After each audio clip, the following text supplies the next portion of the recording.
Et s'il vous plaît, accueillir Paul Larocque.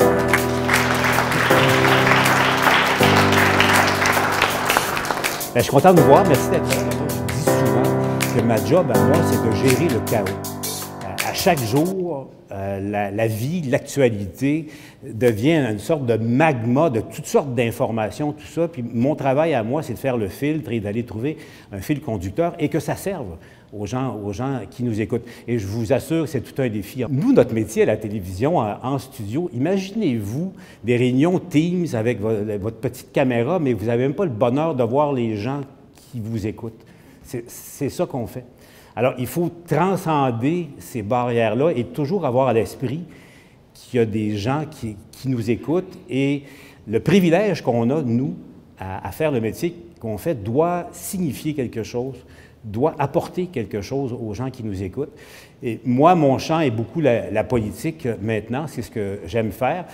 Mon premier reportage à TVA, c'était à l'automne 92. À l'époque, c'était le référendum sur les accords de Charlottetown. On était dans la tourmente constitutionnelle qui a amené au référendum de 95. Et mon premier reportage en ondes à TVA, je l'avais réalisé pendant la campagne, dans des conditions assez particulières, dans des autobus de campagne. Alors, imaginez votre bureau, c'est dans un autobus, ça bouge tout le temps, puis les enjeux sont énormes.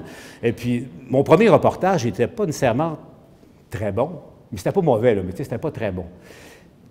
Le seul commentaire que j'ai eu, parce que ça passait à 11 h le soir à l'époque à TVA avec Jacques Moison, premier commentaire, 10-15 personnes, « Ta cravate était croche, ta cravate était croche, ta cravate était croche. » Tout de suite, j'ai eu le souci, il n'y a pas un petit détail qui ne compte pas en télévision. Et j'ai compris par la suite que c'est vrai en télévision, mais c'est vrai aussi dans nos vies professionnelles. Il faut prêter une attention à des choses qui, a priori, on pourrait négliger et qu'il ne faut surtout pas faire. J'ai commencé au Parlement de Québec pour CJMS. René Lévesque était le premier ministre du Québec. J'ai eu le privilège de connaître personnellement René Lévesque et je les connais tous, les premiers ministres, depuis ce temps-là. Et chacun avait ses caractéristiques et c'était des années absolument fascinantes. Robert Bourassa avait chassé du pouvoir en 1976 par René Lévesque. Il avait été élu en 1973 avec 102 députés et avait très mal géré son équipe. Et pour lui avoir parlé personnellement, il m'avait dit qu'une des causes de sa défaite avait été justement le fait qu'il avait mésestimé l'importance de prendre soin de son personnel, son caucus, entre autres choses. Et Robert Bourassa est revenu. Robert Bourassa a influencé Brian Mulroney par la suite, qui a influencé Jean Charest là-dessus. Vous voyez la chaîne, mais tout ça remonte à Robert Bourassa. Suivi ensuite tout le cycle référendaire. Jacques Parizeau, évidemment, le personnage, pour moi, le plus fascinant que j'ai couvert, par le style, évidemment, par l'ampleur de M. Parizeau. J'ai une petite question pour vous. Qui d'entre vous ne s'informe qu'uniquement avec les médias traditionnels, avec la télévision ou les journaux? Est-ce qu'il y en a encore qui ne s'informent que... Okay. Ouais, c'est... Pas autant que moi, je vous assure de ça. OK. Alors, et c'est normal. La révolution qui est en cours en ce moment provoque énormément de bouleversements dans mon monde à moi, dans l'univers médiatique, mais aussi dans la vie de chaque citoyen. La culture et les microcosmes qui se développent sur les médias sociaux et qui font en sorte que les gens s'abreuvent entre eux de la même information, finissent par se croire, et ce sont des sources d'information qui ne sont pas, évidemment, régies par les mêmes règles que les médias traditionnels. Ce qui pose un grave problème, parce que nous, évidemment, la loi du libelle, etc., et la rigueur journalistique qui fait en sorte que chaque information est validée. Il peut y avoir des erreurs, on s'entend là-dessus, mais chaque information, règle d'or, nous, c'est que c'est deux sources indépendantes l'une de l'autre avant d'affirmer quelque chose en ondes. Sur les médias sociaux, il n'y a pas ça. Alors donc, l'information souvent fausse qui est véhiculée, l'impact que ça a dans la société et le danger que ça suppose également du côté des citoyens également et des libertés fondamentales. Pour moi, c'est extrêmement important. Je vous parlais de Jean Lapierre tout à l'heure.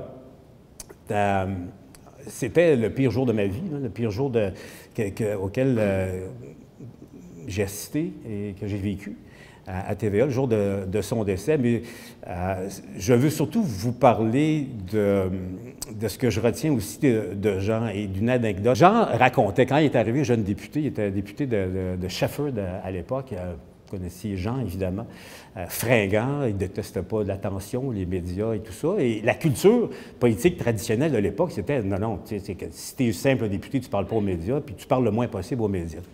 Jean racontait, il y avait à l'époque un vieux sénateur libéral, j'ai pris son nom en note parce que moi je ne le connaissais pas, Azélus Denis. Azélus Denis. Le sénateur Azélus Denis avait dans son bureau un beau saumon empaillé. Et puis, vraiment, là, une belle bête, une vingtaine de livres facilement. Fait que là, Azélus Denis était un peu tanné de voir Jean Lapierre dans les médias, tout ça, tu sais, puis il disait « Écoute, mon jeune, ferme ta gueule, ferme ta gueule. Non, tu parles trop. Tu es journaliste, tu parles pas ça, tu parles pas ça. » Mais tu sais, Jean étant Jean, il n'y a pas de problème. Là, à un moment donné, Azélus fait venir Jean dans son bureau. Puis il dit « Écoute, mon jeune, tu vois le sabot qu'il y a là? Bien, dis-toi une affaire. Si c'était fermé à la gueule, il serait encore vivant. » Je la ris à chaque fois, Et là, je vais conclure en me disant, savez-vous quoi? En l'espace de 10-15 ans, c'est l'inverse. C'est l'inverse. Quelqu'un qui laisse le champ libre, quelqu'un qui n'intervient pas sur les médias sociaux ou dans les médias d'information de la bonne façon, va subir le sort du saumon d'Azélus. C'est dire à quel point le monde et les temps changent.